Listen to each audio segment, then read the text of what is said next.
Well, UK Prime Minister Boris Johnson is continuing to face mounting pressure to sack his top advisor Dominic Cummings over his breach of COVID-19 lockdown restrictions. 24 hours on from the unprecedented press conference by Mr. Cummings, the government may have hoped to be able to move on. But questions to Health Secretary Matt Hancock at the daily COVID-19 update were dominated by the Cummings affair.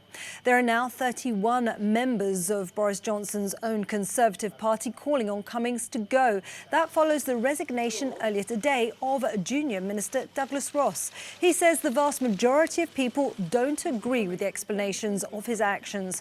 Well, Cummings took a 400-kilometre trip during the height of the pandemic to isolate with his family, despite a national order to remain at home. Well, from London, Tig Enright says Douglas Ross isn't the only Conservative MP calling for Cummings to step down.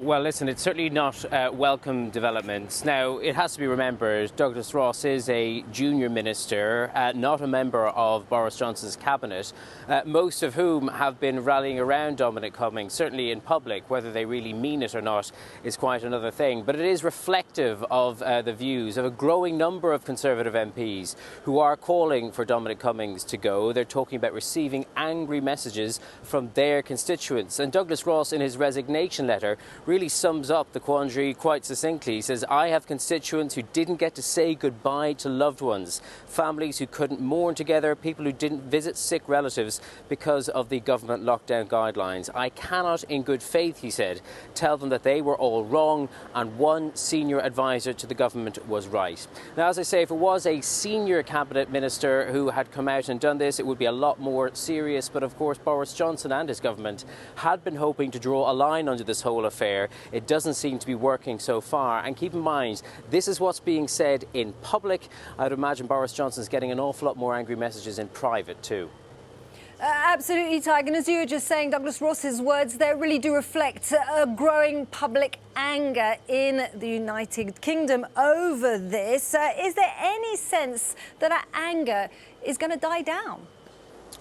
Not yet, I'd say, and the government's strategy is clearly to try to wait this out, and they hope that Dominic Cummings, putting a human face, coming out from the shadows where he normally is barely visible in government, and giving this press conference would somehow help him convince the general public that he did have good intentions at heart. But there's been particular derision of his excuse for, in addition to the original trip to Durham, this additional trip, a 100-kilometre round journey to a nearby beauty spot, which he says was to test his eyesight and his ability to drive. People are simply incredulous at that. So it has occupied many people's conversations over the weekend, and of course during the lockdown, even though we are all back to work, there's sometimes not much better to do. And there has been a snap poll by the polling agency YouGov today, which says that 58% of voters do think Dominic Cummings should resign, and it's also 52% just among pro-Brexit voters. And remember, this is the man who led the Vote Leave campaign.